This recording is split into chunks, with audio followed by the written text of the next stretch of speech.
My name is Ethan, and a little while back I was working on a university project about Parkinson's disease, interviewing patients, physicians, and healthcare workers to learn more about Parkinson's. And I learned a lot, like about patients' lack of interoception or the personality changes associated with L-DOPA treatments, but I ended up learning one thing that really piqued my interest. I was interviewing the founder of this nonprofit Parkinson's healthcare facility, and one of the things he mentioned was that nearly all of his patients came from an agricultural background. Now, I'm currently located in upstate New York, a somewhat rural area, so you might just think this is a demographic bias, but dive a little deeper and you'll realize that this is more than that. Pesticides, herbicides, and agricultural chemicals have long been and continue to be associated with neurotoxic effects. And what I want to focus on today is a controversial, heavily debated pesticide that's thought to cause Parkinson's, Paraquat. So to begin, let me give a little background.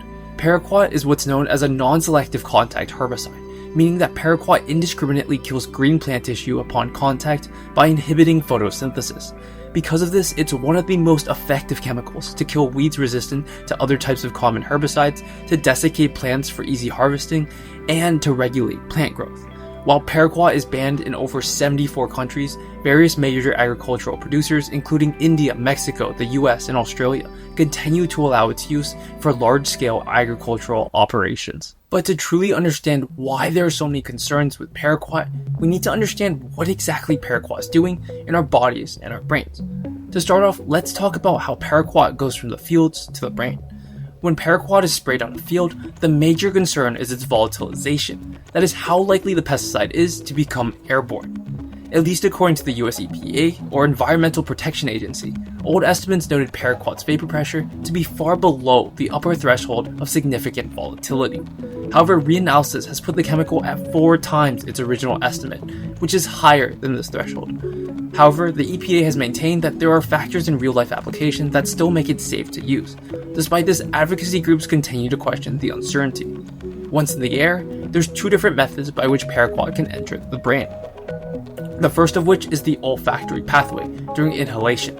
A Paraquat mice study found that deposition of the nasal olfactory mucosa, where many sensory receptors live, enabled Paraquat to use the olfactory nerve as a direct highway straight to the brain.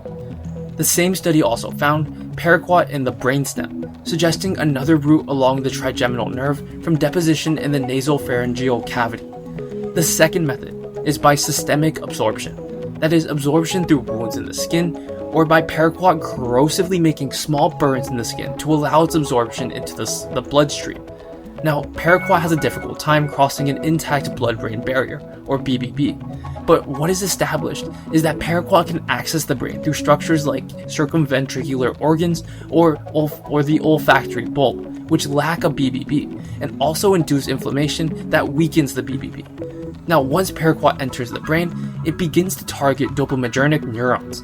From there, Paraquat can do a lot of things, but one of the most established mechanisms of damaging cells is redox cycling, which involves Paraquat employing electrons from metabolic pathways to generate excessive quantities of reactive oxygen species, or ROS, within the cells.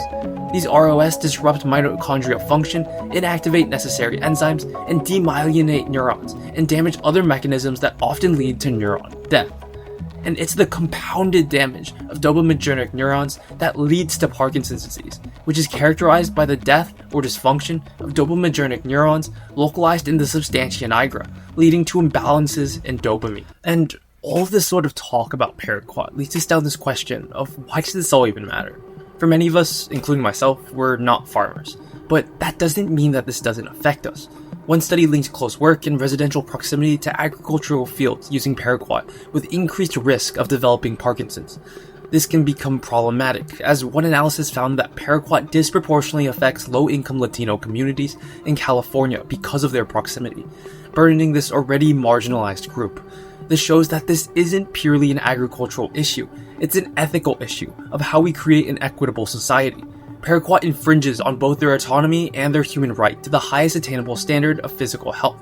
Some have even raised concerns about Paraquat factories releasing it into the air, or traces of Paraquat found on sold produce. Moreover, it's a political issue, because Paraquat is a representation of a market failure. One of the reasons that Paraquat remains popular is because it is such a low-cost, low-labor, and effective herbicide. It is because of this efficiency that Paraquat remains heavily used despite its well-communicated neurotoxicity. Lastly, it becomes a legal issue when suicide is involved. A few years before its 2011 ban in South Korea, Paraquat was a significant method of suicide. Its subsequent ban led to a drop in national suicide rates. Not to mention, Paraquat poisoning survivors experience sustained central nervous damage and toxicity effects months to years after poisoning. You see, the point I'm trying to get to here is that current Paraquat regulations insufficiently address the consequences of Paraquat to justify its extreme risks, and that because it isn't merely a matter of farmers' choice of risk, but of disadvantaging vulnerable groups, government's best approach would be to simply ban Paraquat. Critics may argue that regulation is enough, that outright banning Paraquat would only burden agricultural productivity. Yet, my response to that would be that there is literature out there showing that agriculture without Paraquat is feasible without lost productivity, and that viable alternatives exist.